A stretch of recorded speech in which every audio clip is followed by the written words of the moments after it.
Assalamualaikum warahmatullahi wabarakatuh. Alhamdulillahirabbil alamin. Wassalatu wassalamu ala asyrofil anbiya'i wal mursalin wa ala alihi washabbihi ajma'in. Segala puji dan syukur kita panjatkan kepada Allah Subhanahu wa taala. Shalawat dan salam semoga tercurahkan kepada junjungan kita yakni Nabi dan Muhammad sallallahu alaihi wasallam.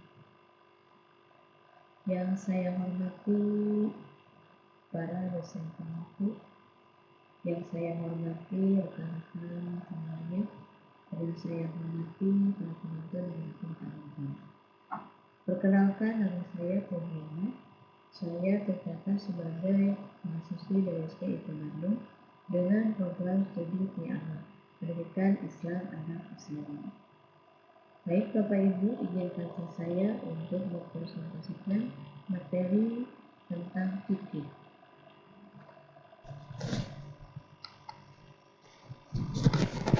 Adapun latar belakang fikih, seiring dengan pesatnya perluasan wilayah Islam setelah wafatnya Nabi Muhammad SAW, muncul berbagai permasalahan baru yang membutuhkan solusi hukum syariat yang lebih rinci dan praktis.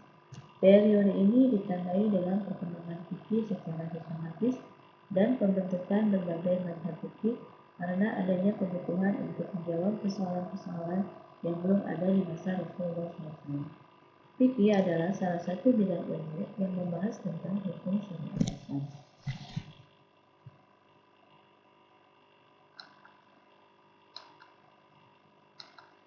Baik, untuk selanjutnya itu rumusan masalah.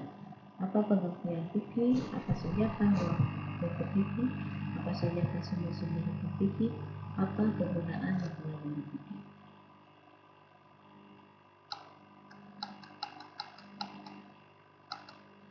Baik, untuk pengertian fikih, secara bahasa, fikih berarti pemaknaan yang mendalam.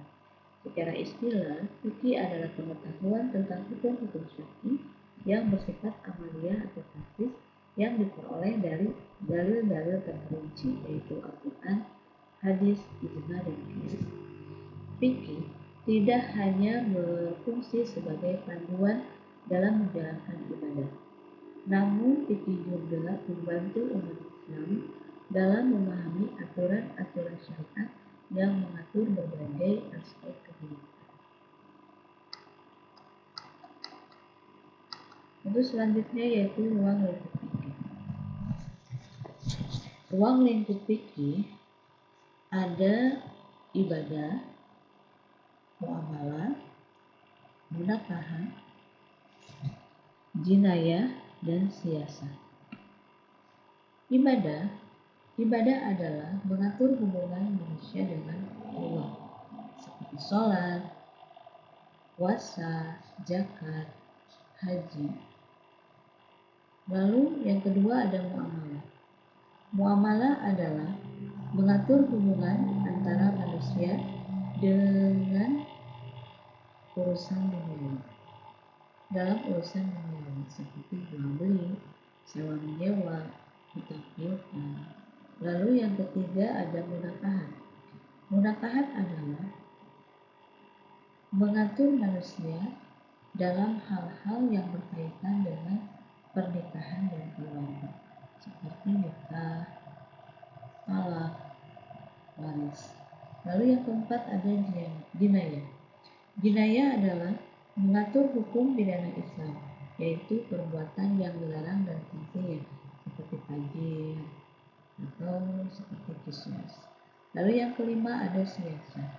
Siasat adalah mengatur tata kelola pemerintahan, seperti musyawarah, pertahanan negara.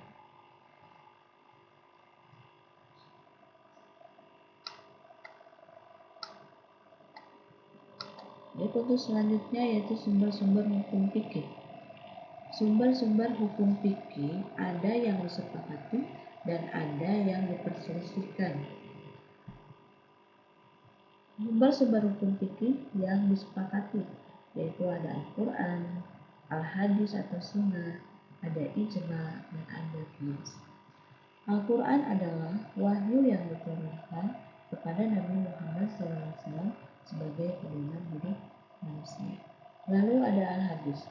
Al-hadis adalah semua perkataan, perbuatan, atau persetujuan Rasulullah SAW. Contoh, Nabi menjalankan tata cara sholat yang tidak dijelaskan dalam Al-Quran. Lalu yang ketiga ada ijma. Ijma adalah kesepakatan para ulama mujtahid dalam suatu relasi terhadap suatu hukum syar'i. Lalu yang keempat ada qiyas. Qiyas adalah menerapkan hukum dari suatu perkara yang memiliki kemiripan ilat atau alasan hukum dengan perkara yang ada dalam Al-Quran atau Al-Hadis. Seperti hukum narkoba disamakan dengan hukum khamr atau alkohol karena keduanya adalah memabukkan. Untuk selanjutnya yaitu sumber-sumber hukum fikih yang tidak disepakati atau diperselisihkan, yaitu ada ijtihad, ada masalah, ada adat istiadat atau ada istisna, ada syar'un dan pembina, ada falsafa, ada syar' al-zuriyah. Ihtisan memilih hukum yang berbeda dari qiyas karena ada kemaslahatan atau maslahat yang lebih besar. Lalu maslahah mursalah adalah menetapkan hukum untuk suatu hal yang mendatangkan manfaat umum dan tidak bertentangan dengan syariat. Contoh seperti pengaturan jam kerja, penetapan hukum lalu lintas. Lalu ada adat istiadat atau hukum. Adalah kebiasaan masyarakat yang berlaku dan tidak bertentangan dengan syariat, dapat dijadikan dasar hukum. Contoh, mahar pernikahan disesuaikan dengan kebiasaan lokal. Lalu ada istishad, yaitu menganggap suatu hukum tetap berlaku sampai ada dalil yang membatalkan. Contoh seperti hukum asal makanan adalah halal sampai terbukti ada unsur haramnya. Lalu ada syar'u man qablana, yaitu syariat nabi-nabi terdahulu yang tidak dibatalkan oleh Islam, dapat dijadikan hukum.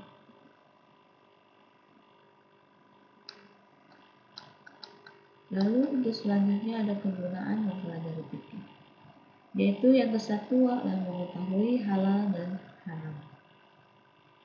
Fikih membantu seseorang memahami mana yang diperbolehkan atau halal, mana yang dilarang atau haram, mana yang makruh, mana yang sunnah, dan mana yang wajib. Lalu yang kedua yaitu membimbing ibadah yang benar.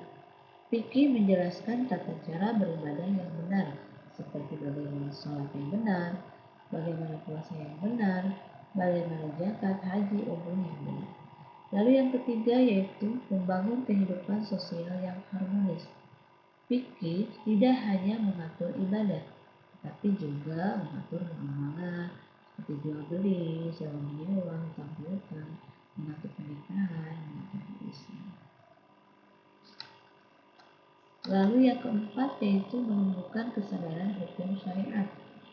Fikih menumbuhkan kesadaran diri dan kepedulian terhadap hukum Islam, serta menjadikan seseorang lebih berhati-hati dalam beriman. Yang kelima yaitu menjaga kemurnian ajaran Islam. Fikih membantu menghindari penafsiran yang salah terhadap sumber hukum Islam. Lalu yang keenam, membentuk pribadi bertakwa.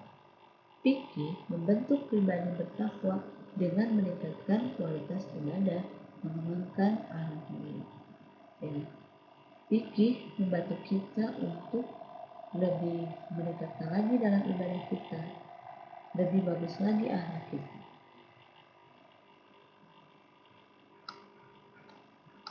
Baik, untuk kesimpulannya, fikih adalah ilmu yang mempelajari tentang hukum-hukum syariat Islam yang mengatur berbagai aspek kehidupan manusia seperti ibadah, muamalah, menakahat yang diperoleh dari sumber-sumber hukum fikih. Sumber-sumber hukum fikih ada yang disepakati seperti Al-Quran, Al-Hadis, Ijma, dan Qiyas. dan ada yang diperselisihkan, yaitu lisan, masalah-masalah, hukum, istisna. Ilmu fikih membantu kita memahami bagaimana cara menjalankan syariat Islam dengan benar. Fikih membantu kita memahami bagaimana menjalankan ibadah dengan benar.